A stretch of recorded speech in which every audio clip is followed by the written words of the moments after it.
Hey guys, how's it going? Hope you're doing well. My name is Crown, and today I'm going to read you some very interesting stories that I hope that you're gonna love. And now, without further ado, let's go! Backstory for context. I had just left the hospital about a week or so ago due to really bad pain behind my knee. So bad that I couldn't sit, stand fully upright, walk, lay down, or bend, or fully straighten my leg. It came out of nowhere and got progressively worse every day that I ended up bedridden for 2 weeks. Also to note, even though the summer heat is coming to an end where I live, I drank plenty of cold water to the point where I'd have to get up every hour to use the bathroom throughout the day. The pain was so sad that I would lose the urge and would just lay in bed all day, not even wanting to get up to eat or pee, because it was so bad and sensitive to the touch that any movement would make me wince. Doctors were baffled, so there was a CT scan and an MRI done, as well as bringing in an oncologist because I had a large mass of fat behind my leg, a tumor about the size of a football. Hearing oncologist almost brought me to tears as I feared for the worst. It turns out what I thought was a really bad cramp was actually torn tendons and ligaments in my leg. I hadn't fallen or hit my leg against anything, which confused everyone. And the large mass was just a fatty tumor, nothing too serious according to the doctors and surgeon. No operation was done, it's not cancerous, and I was told in a few weeks the swelling would go down and my leg should heal naturally. I've been using a walker since discharge, and just recently the pain is much more tolerable that I no longer need it, but I still use a walking cane because there is still a chance I could fall and I won't risk it for a biscuit. Now that that's out of the way, on to the story. I've been given hydrocodone upon discharge for the pain, but only for 3 days, as it's pretty strong and one could possibly get addicted. So I've been taking Tylenol after my meds ran out, as it's the strongest over-the-counter medicine I could get. I have to keep my leg either very still while laying down or constantly moving it, i.e. walking, as it hurts if I stand still for too long. This incident happened 2 days ago. Instead of sitting at home, doing leg exercises in bed, and waiting for my dad to go bring me pain meds, I decided to go with him to keep myself moving, hoping it would help me, plus spend more quality time with him. We've had an on and off bumpy relationship. So we headed to the pharmacy, and once we're there, I decided I also wanted some jacket snacks. I informed my dad about this, and so he doesn't have to slowly follow me around. I suggest he go out to get some quick groceries at the supermarket across the street. He agrees, and we go our separate ways for a while. I go around with a basket and pick my stuff up along with pain meds, taking my time, then head to the counter up front. This is where the entitled dad and his son come into play. The son was quiet the entire time and didn't say a word. As I'm standing in line, I put my basket down next to me and hold on to my cane. As mentioned before, it hurts to standing still for too long, and my hands start to wobble a bit as I'm struggling. The entitled dad is behind me in line and makes a snide remark about me struggling to stand, saying how I should quit being a drama queen. You can wait. I turn to him and glare for a few seconds before replying, I have a bad leg. I can't stand for too long, in a deep, irritated tone before turning away. As I do, this man has the absolute nerve to walk over and picks up my basket and starts rummaging through my items. I turn and demand loudly, put down my basket now. To ensure I grab other people's attention, he scoffs and hands it to his son, who's about 6 years old and carrying their own basket, and keeps rummaging, picking out and commenting on my snacks, and gets to my pain meds. What are you, some sort of junkie? What's with all the painkillers? You're getting off on these, aren't you? There is only 3 other people in line who are either staring or trying not to get involved. I ignore his question and ask for my basket back. This angers the entitled dad, and he asks again in a much louder voice. You're hooked on these, aren't you? As he throws the stuff back into the basket. I'm almost up to the counter next, but I walk a bit closer as my leg is starting to feel a bit stiff, and ask once again for my basket. The entitled dad shouts, fine. As I hold my hand out to grab it, he, instead of handing it to me, throws it forward towards me. I'm only 5'7", and this man was about 6 foot something. A handsome, tall guy, and threw it at chest height as if tossing a basketball. So basically, he tossed it at my head. I put my hands up not to catch it but to block it from hitting my face. As soon as it hit me, I was knocked backwards, Stumbling was my leg in pain from the sudden movement as I tried to catch my balance or grab onto something, anything, so I wouldn't hit the floor. If I had fallen against the counter, it would have been much better, as I'd still be standing, but I fell straight on my butt and onto my back. The rope around my wrist from my cane coupled with the momentum made the cane spin back, and I landed on it with my right arm. I can't tell you how much I screamed and cried in agony as I fell and lay there trying to move my body to my right side. I can't even sit normally without pain and have to lean most of my body to the right whenever I sit down on a toilet seat at the dinner table or even sitting upright on my soft mattress. Any weight or pressure on my leg makes it hurt, and it's uncomfortable and gives me back aches. So landing hard straight down was absolutely hell. The other customers as well as the cashier and store manager started shouting at the guy while trying to help me up. I declined, wanting to stay on the floor as it would be much better than if I was sitting or standing, and demanded loudly for the cops to be called and to not let the man go, as I was sure as heck I am going to be pressing charges. The entitled dad doubles down and shouts back at everyone else. I mean, look at him. He's exaggerating. He's not hurt. Look at these pain meds. He walks to my basket and takes out my stuff. He continues, he's probably getting high off of these. No one needs this many Tylenol. He's an addict. He doesn't even need this. He proceeds to kick my cane away, but the strap is still around my wrist. It's all fake. It's an act. As he's finishing his stupid speech, his voice is starting to shake as I'm guessing he's realized he's not gonna win this one. He goes and grabs his son's hand, put his basket down, and tried to walk out of the store, muttering something along the lines of, "Come on, son, we don't need this. We'll go to another store." But one customer plucks his pass, as well as the manager, who's already on the phone with a dispatcher and saying officers are on their way.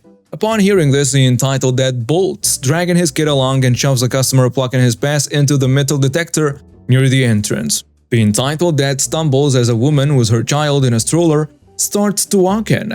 He's dancing left to right trying to get past a woman who's now just standing there confused as to what's happening. The shoved customer gets back on his feet, runs up to the entitled dad, spins him around 180 and tackles him to the floor, keeping him pinned. Fast forward to my dad coming back and asking what the hell happened. I explained as well as the other customers and manager. Police arrive after a while and everyone starts to explain what happened. Statements was given, charges were pressed, and the entitled dad was taken in cuffs to the backseat of a squad car. His son stayed behind and would be picked up by his aunt. The only thing he said was, "I'm sorry," before we left. This didn't happen to me, but I was a person that helped to bring some of the entitlement to an end.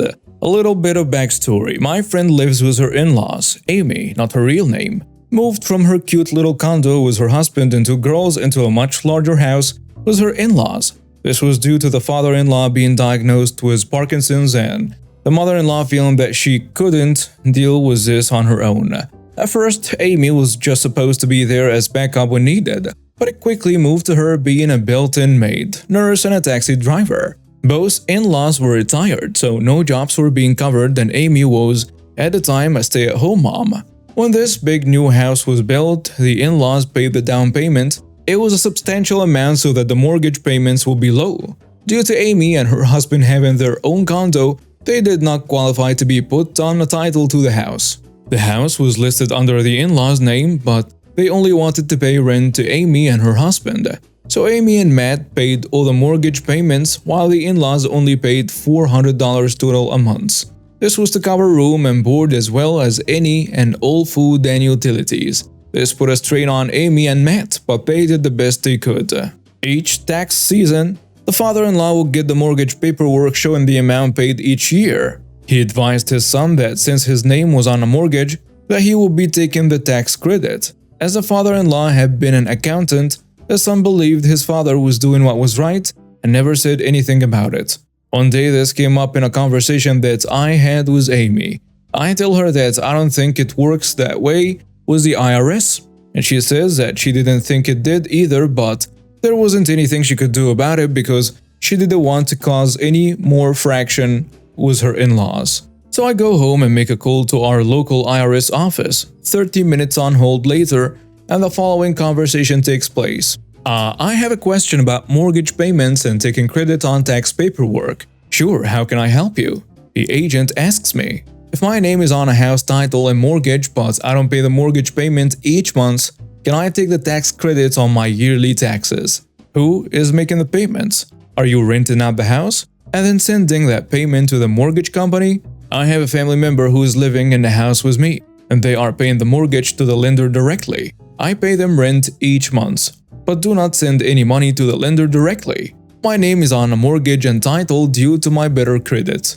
Can they show that they are making the payments each month to the lender directly? Yes. No, you cannot take the tax credit as you did not make the payments.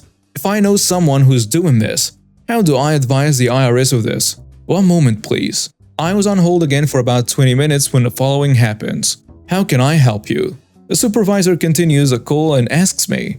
I then again say what I know is going on and give the first and last names of my in-laws in question. The last name is not a usual name, so it wasn't hard for them to find them, I'm sure. I was advised that they would look into it and thanked me for my time. I hung up and didn't really think that anything would come out of it. A few months later, my friend Amy tells me that her in-laws are really upset that the IRS wants to audit them, and that they also got a letter from the IRS about an audit. I acted surprised and never let on it was due to my call to the IRS. It wasn't until my friend moved out of her in-laws' house that I finally told her what I did. The last I heard, the mother-in-law is going to court and the amount that they owe my friend and her husband is over 100k. Hey everyone, hope you're doing well and having a good time. I've got some exciting news for you. I've just launched a brand new channel called Crown Corner that I will be narrating stories on it daily myself. Let's just say that if you love hearing about unbelievable entitled people and those unforgettable Karens, you're going to love what's in store on the new channel. So here is what I need from you, my good friends. Head over to the new channel, you'll find a link in the description below, and hit that subscribe button. Don't forget to turn on notifications so you won't miss out on any of our wild stories. Your support means the world to me and I can't wait to see you there. Let's keep the stories rolling. Thank you so much for being part of this journey with me. And now, let's dive into our stories. This story primarily takes place between me and a crabby neighbor who's a member of my community's HOA. As a bit of background, me and my 3 roommates moved into a housing community that is basically just a bunch of cookie-cutter townhomes. All of these homes have garages that open onto streets that wind through the community. This is important later. With your front door opening to a path on the other side of your house, there are also some free parking spots on the edge of the community where there are no houses. When we first moved in, we quickly found out that parking could be a bit of a pain during the day, especially when people had guests during the weekend. Now, my roommates and I admittedly have more cars than the average family. Because we usually have to commute for work, we each have one. We try to make parking easier by using the garage, but we all have tons of sporting equipments, so we can usually only get one car in the garage. When all the parking and all the free spots is full, we just park our cars right up against the garage and leave them there during the day or overnight. We'd seen other neighbors do it, and it still left ample room for people driving on the street to get by. Well, one day the crappy neighbor comes up while my roommates and I are in the garage organizing some stuff and tells us that we can't park there overnight as it's against community rules. Before we had any chance to respond, he added, "And if you do it again, I will personally make sure you're towed." His first comment was pretty reasonable. We just moved in and didn't know that rule. But his second comment really just made him sound like a jerk and wasn't necessary. One of my roommates simply responded that we didn't know as we just moved in and we wouldn't park there overnight anymore. Well, the crappy neighbor, clearly trying to assert his dominance, responded with, "Good. You better not, because I will be watching." Well, from then on, we did follow those rules. If we parked in front of our garage during the day, we would make sure to move before we went to sleep. This worked out for a while until one fateful day. One of my roommates stopped by quickly after work to grab some dinner and clothes before heading to his girlfriend's. This was around 7 p.m, so he just parked up against the garage as it would be quicker than the parking spaces. Plus, it was early enough that he didn't think he'd get towed. Around 8 p.m, he went to head out and his car was gone. Guess who was there though? The crappy neighbor standing right outside. Immediately he said to my roommates, "Told you you were going to get towed if you parked here again." The crappy neighbor and my roommate argued for a bit before my roommate came back inside and called the car lot. Well, it ends up closed, so he'll have to get his car in the morning. The kicker? They are going to charge him an overnight fee. All in all, it comes out to $500, which isn't a small amount of money for us. This neighbor has been a jerk to us since we moved in, and even though it wasn't my car that was towed, I took this personally. To make sure we didn't get towed again, we decided to read the community rules, and lo and behold, we found out that the street in front of the garage is actually considered the fire lane, and no one is supposed to park there at any point during the day. Between the crabby neighbor treating us like crap, and the fact that we could get him yelling at his wife every night, not a big detail to the story, but just wanted to add to my point that this guy just sucked. I started to plan my revenge. Since quarantine started, I've been able to work from home, and my desk conveniently looks out onto the street between the houses. This means that I can clearly see the crappy neighbor's garage. I start to take notice of when he parks his car out in front of his garage. For about 2 weeks, I noticed that he would come home around 1 p.m. and leave again at 2 p.m. In the third week, I decided I would begin the revenge. On Monday, true to his schedule, he stopped by around 1.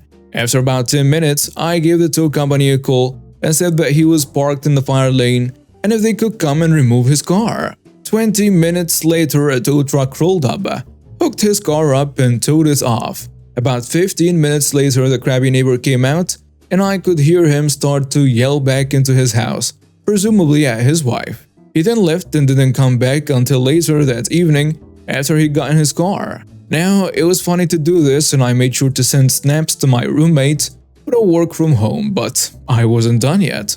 See, this jerk apparently didn't learn the first time because literally the next day he parks in front of his garage again. What should I do? Well, the exact same thing as the day before, of course. Again, the crabby neighbor comes out, realizes his car is gone, yells at his wife and then goes to get it. Now, after this time, he's a bit smarter and parks in an actual spot before going in to get his lunch or whatever it is he does there midday. He does this for about 2 weeks before he decides that it's okay to park in front of his garage again. Well, who is still sitting at their desk every day and notices this immediately? Well, me, of course. And being the concerned resident that I am, I immediately call the tow company and off his car goes again. And again, this is met with yelling. After this third time, I decided I would stop because I genuinely felt bad for his wife, who he seemed to do most of the yelling at, as if it was her fault that he was a dummy. What I can tell you is that it definitely cost him over 1K. If he hadn't gotten my roommate's car towed, then we wouldn't have ever found that fun little rule. The best part was that a number of my neighbors would have their cars parked there at the same time and they would never have their cars towed, which made it all the better when his car was. And now we have reached the end of today's stories. Thank you for watching and see you next time.